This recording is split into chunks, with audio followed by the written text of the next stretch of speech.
نحمده ونصلي ونسلم على رسوله الكريم أما بعد فأعوذ بالله من الشيطان الرجيم بسم الله الرحمن الرحيم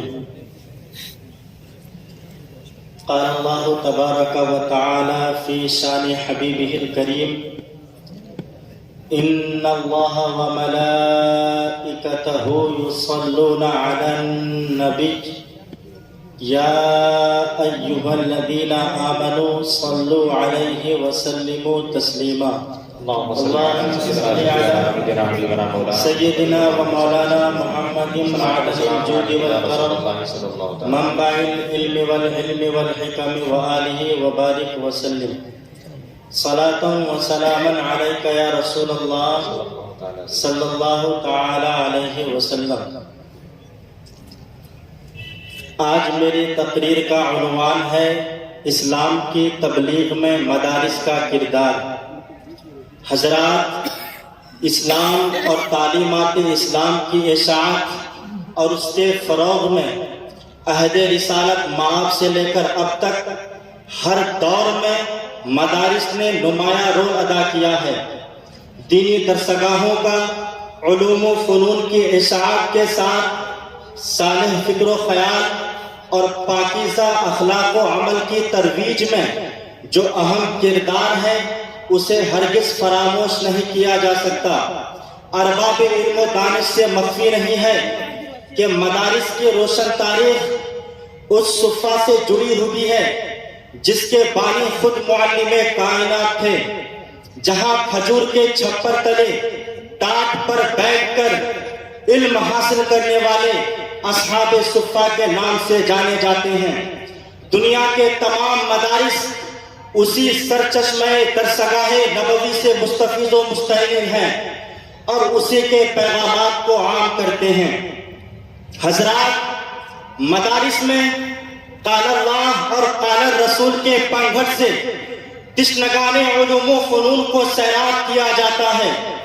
اسلامی عقائد و تعلیمات، امن پسندی اور انسانی احترام کو فروغ دیا جاتا ہے۔ مدارس اسلامیہ مساجد کی آبرو ہیں، اسلامی معاشرے کی زینت ہیں۔ دیار غیر میں اسلامی امانت و دیانت اور صداقت و حقانیت کی امین اور علم بردار ہیں۔ مسلمانوں کے دین و ایمان کے تحفظ میں ریڑھ کی ہڈی ہیں۔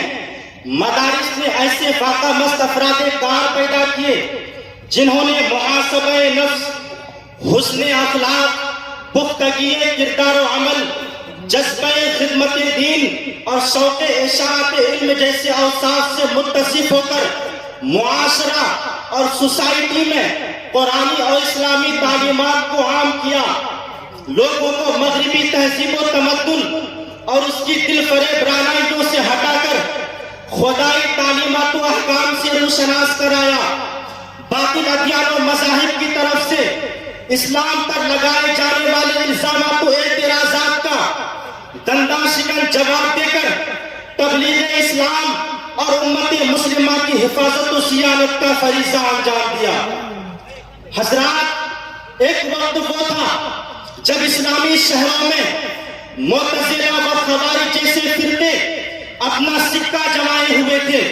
وہ اپنے پاس ظاہری سود و تقوی، زبان و بیان کی دلکشی، تحریر و قلم کی دل آویزی، حکومتوں کے عہدوں پر تسلط، مالداروں اور حاکموں کی یہاں اثر و رسوخ جیسے ناقابل تصدیق سمجھے جانے والے آلات و وسائل سے لیس تھے۔ ان کے علمی کمالات و محاسن کی وجہ سے ہر جانب ان کا غلغلہ تھا۔ یہ تصور بھی نہیں کیا جا سکتا تھا کہ یہ باطل فرقے کسی وقت ناپید ہو جائیں گے، لیکن مدارس سے فارغ التحصیل علماء اہل سنت ان کے ناپاک عزائم اور اپنی منصبی ذمہ داریوں سے غافل نہ تھے۔ انہوں نے اپنی جہد مسلسل اور سعی فہم کے ذریعے حالات کا رخ بدل دیا۔ اعتزالی تفسیروں کے مقابل تفسیریں، کلام کے مقابل کلام، حدیث و فقہ کے مقابل حدیث و فقہ، اسی طرح تاریخ و بلاغت وغیرہ فنون کے مقابل ہر فن میں خود کتاب کی اور اہل باطل کی تلبیسوں اور گمراہیوں کا پردہ چاک کیا. ارباب حکومت اور اہل مناصب تک بھی آواز حق پہنچایا اور نور حقیقت اس قدر عام کیا کہ ظلمتوں نے خود دم توڑ دیا. اس کے ساتھ مدارس سے فارغ ہونے والے انہی علماء اہل حق نے ہر دور میں یہود و نصارہ کی طرف سے اسلام پر اسلام پر ہونے والے حملوں کا مقابلہ کیا اور اسلام کی صداقت و حقانیت کا جلوہ ہر دور میں جہاں تاب کیا. اسی کا نتیجہ ہے کہ آج جب بھی کوئی فتنہ سر اٹھاتا ہے تو اہل نظر کو قدیم علماء کی تحریروں سے اس کا جواب کسی نہ کسی شکل میں دستیاب ہو جاتا ہے اور یہ واقعی مدارس اسلامیہ ہی کے احسانات ہیں.